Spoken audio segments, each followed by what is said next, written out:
caminho que a luz vai fazer lá dentro do olho até chegar na retina.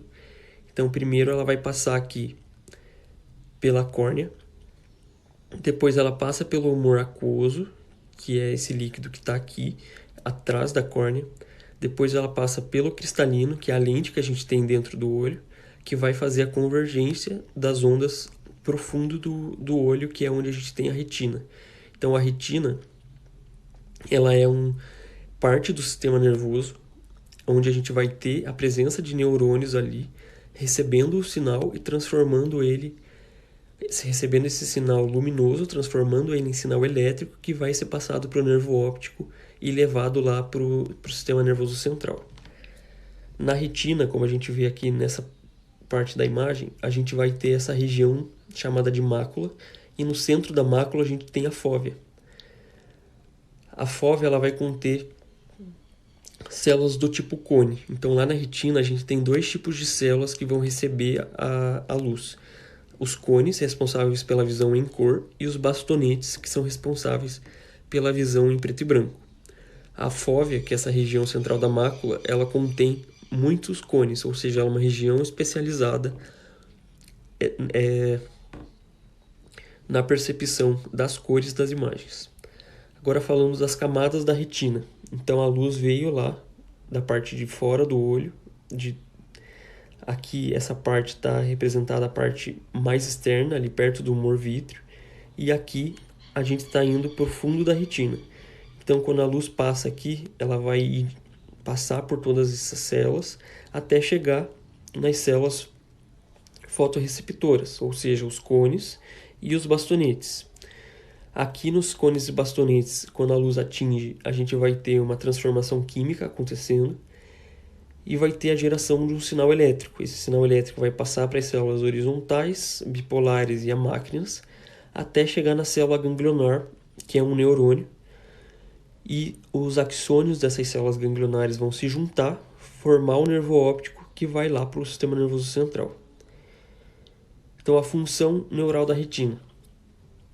A gente tem o sinal elétrico sendo formado aqui nas células fotorreceptoras, e esse sinal ele vai ser passado para frente, passado para as outras células através de um fluxo direto de corrente elétrica, ou seja, dos fotorreceptores para as células horizontais, bipolares e amácrinas, a gente não vai ter a geração de potencial de ação. Vai ser através de fluxo de corrente mesmo.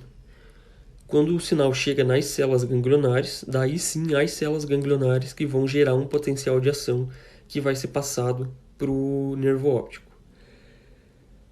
Quando a gente tem a luz batendo aqui nos fotorreceptores, a gente vai ter a geração de uma hiperpolarização nessas células.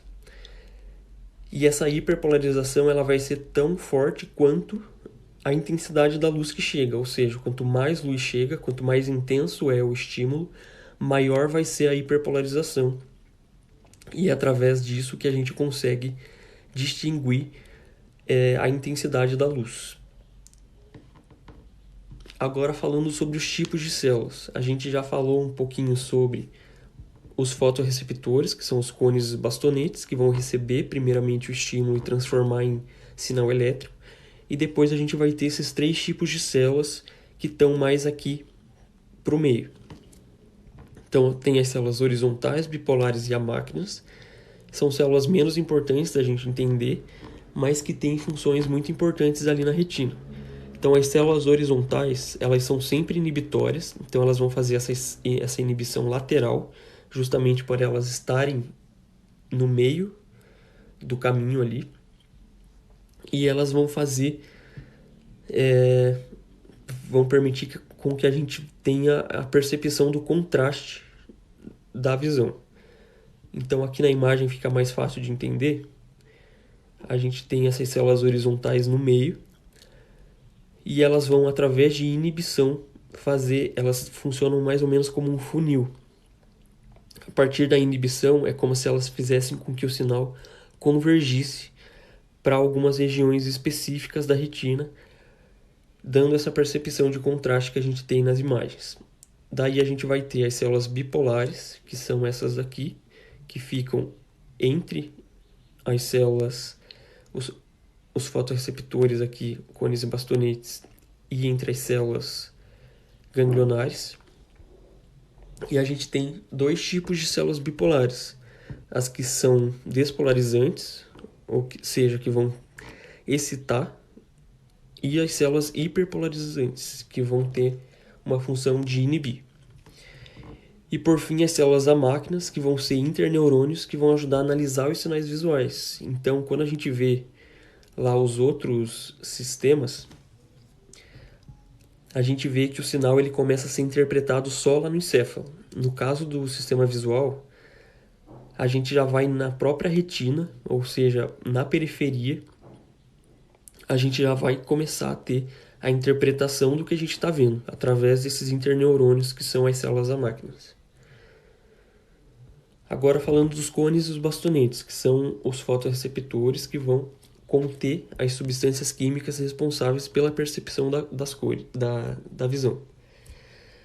A morfologia das células. A gente vai ter aqui o segmento externo, que é onde a gente tem a membrana revestida com os pigmentos, com essas substâncias fotoquímicas. No caso dos cones, a gente tem pigmentos coloridos. No caso dos bastonetes, a gente tem a rodopsina.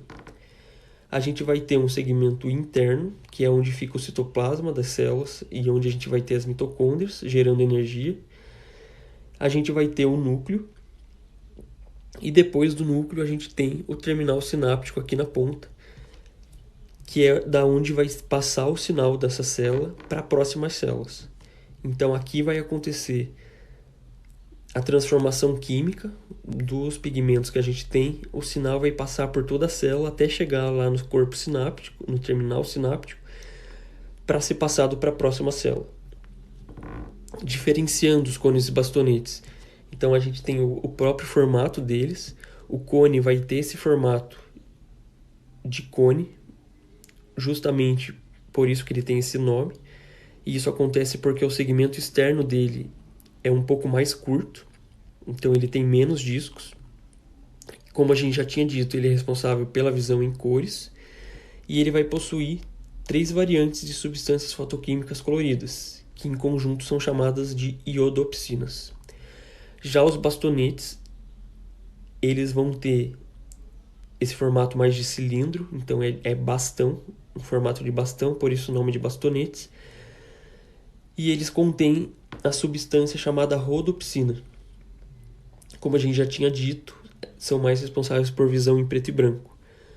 Outra coisa importante, na periferia da retina a gente vai ter mais bastonetes, enquanto na parte central da retina a gente tem mais cones. Como que acontece então o processo de fototransdução lá nos bastonetes? Ou seja, quando a luz bate nessas células, o que vai acontecer? Quando a gente está em repouso, entre aspas, ou seja, quando a gente está no escuro, sem estímulo luminoso, o que vai estar acontecendo? A gente tem o bastonete, que é aquela célula lá da retina, e na membrana do bastonete a gente vai ter a rodopsina, que é o fotopigmento. Então a rodopsina nada mais é do que uma proteína de membrana. Dentro da rodopsina a gente tem o retinal, que é aquele derivado da vitamina A. Então lembrar que aqui a importância da vitamina A para a visão. Aqui na segunda imagem a gente tem então o estímulo da luz chegando. Quando a gente tem a luz chegando, a rodopsina ela vai sofrer esse processo de desbotamento, então ela vai passar da cor púrpura para a cor amarela, e o retinal que estava lá dentro, que antes estava inativo, agora vai ficar ativo. Então esse é um dos processos que acontecem ali, da rodopsina, que antes estava com o retinal inativo, ficando ativo quando a luz bate aqui dentro. Falando agora da parte elétrica ali dentro da célula, quando a gente está no escuro, sem o estímulo luminoso, os canais de sódio que tem na célula, eles sempre estão abertos. O que gera essa abertura dos canais é a presença de GMPC cíclico ali dentro da célula. Então o GMPC cíclico, ele está estimulando a abertura dos canais de sódio. O sódio está entrando dentro da célula e isso causa despolarização. Lembra lá das primeiras aulas de neurofísio que o que causa a despolarização da célula é deixar ela mais positiva, porque em repouso a membrana interna está negativa. Então, quando a gente tem íons positivos, sódio entrando, isso causa despolarização. Então, quando a gente está no escuro, sem o estímulo, a célula está constantemente em despolarização, constantemente com o sódio entrando. E quando a célula está em despolarização, ela está liberando glutamato.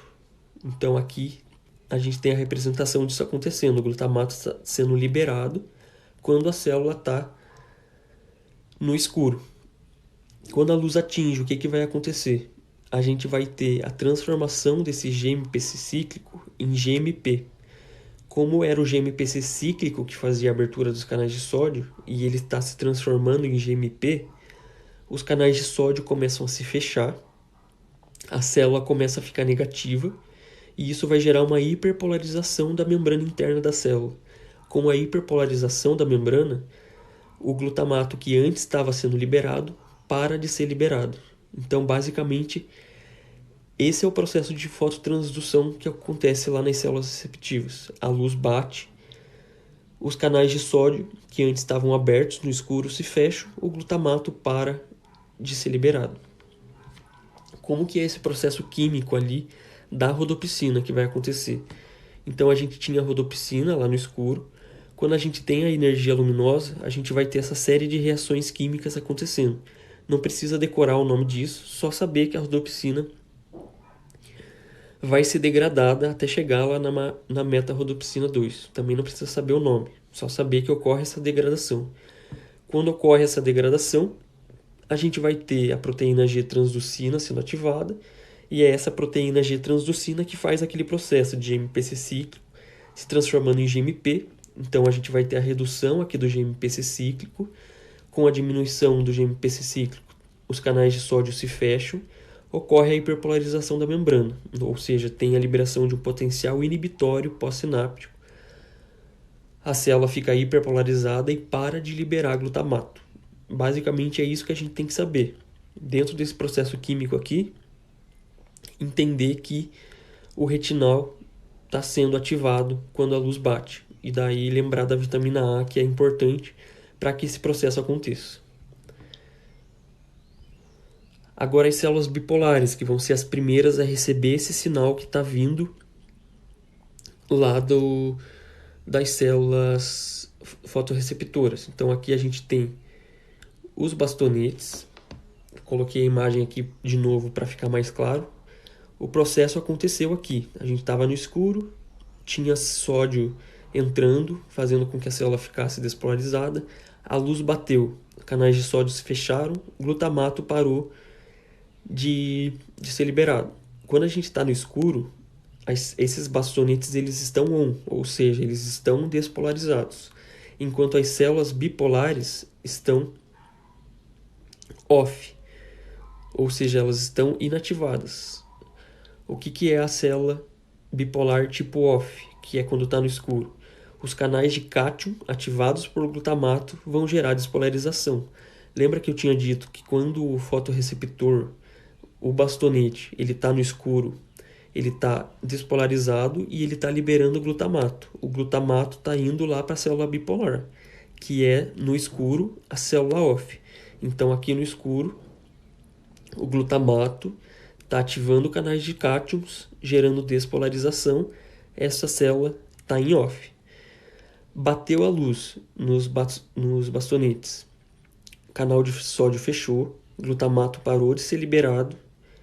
Pouco glutamato indo para a célula bipolar faz com que ela fique on. Então ela vai gerar hiperpolarização. A célula bipolar entrando em hiperpolarização, ela começa a liberar glutamato. Com a liberação do glutamato para a célula bipolar, pela célula bipolar, esse glutamato vai ir lá para as células ganglionares. As células ganglionares vão ser estimuladas e vão gerar um potencial de ação. Esse potencial de ação é passado para o nervo óptico e assim a gente tem todo o processo de transformação do sinal que estava vindo aqui para as células fotorreceptoras, um sinal de onda visual que foi transformado em potencial de ação que vai ser passado lá para o encéfalo para ser analisado. Como eu tinha dito, as células horizontais vão estar aqui fazendo inibição, responsáveis por gerar contraste nas imagens. As células amácrinas, que são aqueles interneurônios, estão aqui já ajudando a imagem ser analisada direto na retina. Então, basicamente, esse é o processo.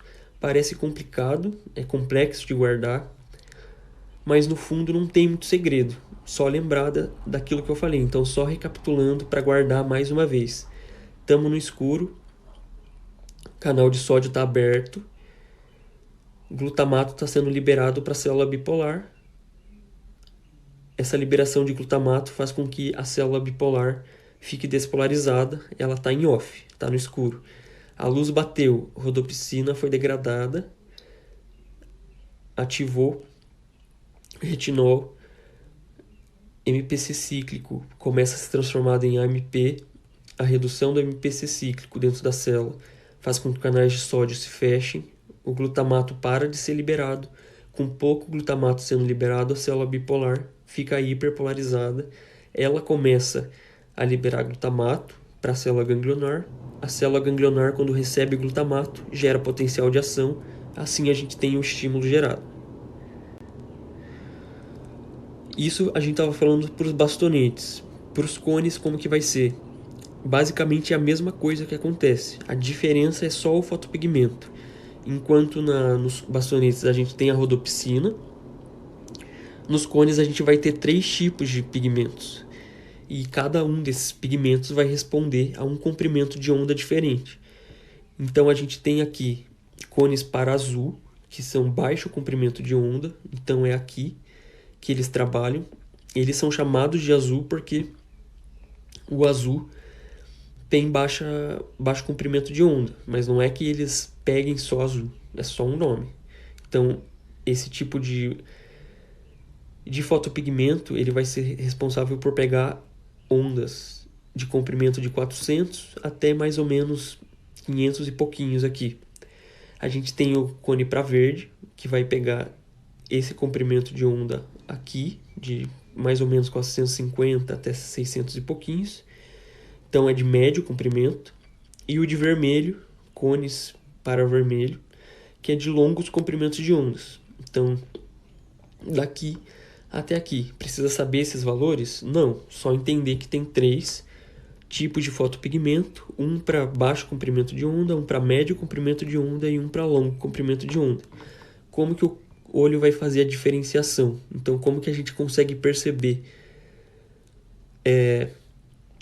qual cor a gente está enxergando? Basicamente, eu vou dar um exemplo para tentar ficar mais claro.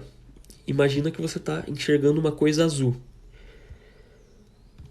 O que vai acontecer? A onda azul, ela tem um baixo comprimento. Então, é como se a gente estivesse pegando uma onda aqui, ó, de baixo comprimento. O que isso significa? Aqui está escrito absorção de luz, ou seja, o quanto que vai estar sendo absorvido pelos pigmentos dos cones. Vamos dizer que a gente está enxergando uma cor azul que tem 450 nanômetros, então ela está aqui. O que isso significa? Que ela vai ativar em torno de 100 cones, um pouquinho só, em torno de 100 cones azuis, um pouquinho só de cone verde e nenhum cone vermelho. Essa quantidade alta de cone azul sendo ativada e um pouquinho só de cone verde faz com que a gente tenha a percepção exata daquela cor azul que a gente está vendo. Agora vamos dizer que a gente esteja vendo uma cor roxa. Um exemplo seria uma cor amarela, por exemplo.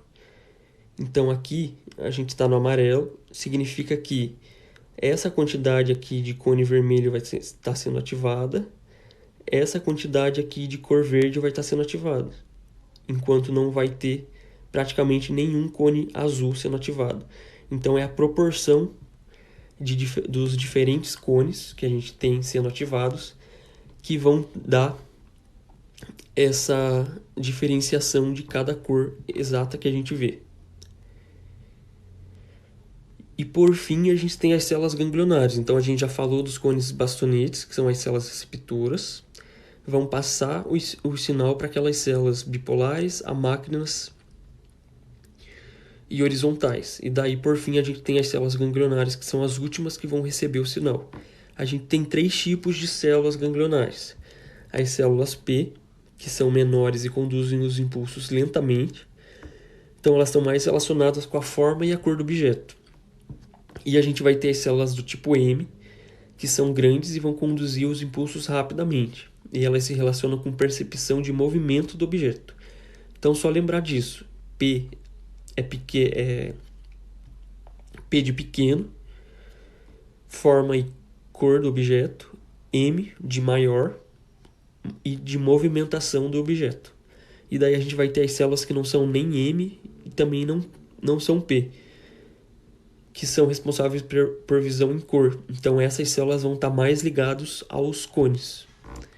Então agora que a gente teve ali o processo de transdução que aconteceu na retina, o sinal vai ser passado para o sistema nervoso central. Como que vai acontecer isso? A gente tem a retina temporal, que é essa lateral aqui, e a gente tem a retina nasal, isso em cada olho.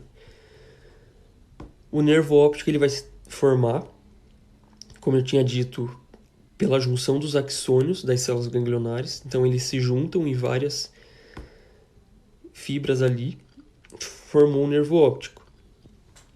O nervo óptico vai sair da retina. Essas fibras que são temporais, ou seja, as laterais, tanto do olho esquerdo quanto do olho direito, elas vão seguir reto em direção ao tálamo, seguem reto. Já as nasais dos dois olhos, essas fibras da retina que estão na parte do meio, elas vão cruzar. A que estava do olho esquerdo vai cruzar para o direito, a que estava no olho direito vai cruzar para o lado esquerdo. Esse cruzamento que a gente tem entre as fibras nasais de cada retina é chamado de quiasma óptico. Então lembra que quiasma vem do grego que significa X, então vai formar esse X que é o cruzamento das fibras. A gente teve o cruzamento, as fibras vão seguir. Aqui no lado esquerdo a gente vai ter então a junção da parte temporal do olho esquerdo com a parte nasal do direito, que vai formar o trato óptico. Então a via que sai do quiasma óptico até o tálamo é chamado de trato óptico. Do lado direito a mesma coisa. A gente vai ter a parte temporal do direito, que se juntou com a parte nasal do esquerdo, e essa parte que vai do quiasma óptico até o tálamo direito, a gente tem o trato óptico. Então aqui, trato óptico esquerdo, trato óptico direito. Os dois chegaram lá no tálamo. No tálamo eles vão inervar o corpo geniculado lateral do tálamo. Lembra que o tálamo é a porta de entrada para tudo que vai para o córtex. Então a gente precisa mandar o sinal para o córtex do encéfalo, mas antes ele vai passar pelo tálamo. Lembra que na aula de auditivo eu tinha falado que as vias auditivas elas inervam o corpo geniculado medial. A via óptica vai inervar corpo geniculado lateral. Então lembra disso para a prova. Corpo geniculado lateral via óptica, corpo geniculado medial via auditiva. Saiu do tálamo, a gente vai ter a radiação óptica. Então essas fibras que saem do tálamo em direção ao córtex é chamado de radiação óptica. E por fim a gente chega lá no córtex visual primário. Lembra que onde está o córtex visual primário é lá no lobo occipital. Falando então do tálamo, que a gente vai ter depois do quiasma as fibras indo para o tálamo. Como eu tinha dito, vão inervar os núcleos geniculados laterais. E esses núcleos lá do tálamo eles vão estar separados em 6 camadas, tanto o lado esquerdo quanto o direito. E cada uma dessas camadas vai receber uma informação que está vindo de uma parte específica da retina. Então, isso significa que as informações no tálamo ainda estão separadas. Então, como eu tinha dito, a gente tem uma retina temporal direita que vai seguir reto. Então, ela vai estar inervando só o tálamo direito, nas camadas específicas. A gente vai ter uma retina nasal direita que vai cruzar. Então, lembra que a retina nasal é que cruza. Então, a direita vai para o lado esquerdo. A retina nasal esquerda vai para o lado direito.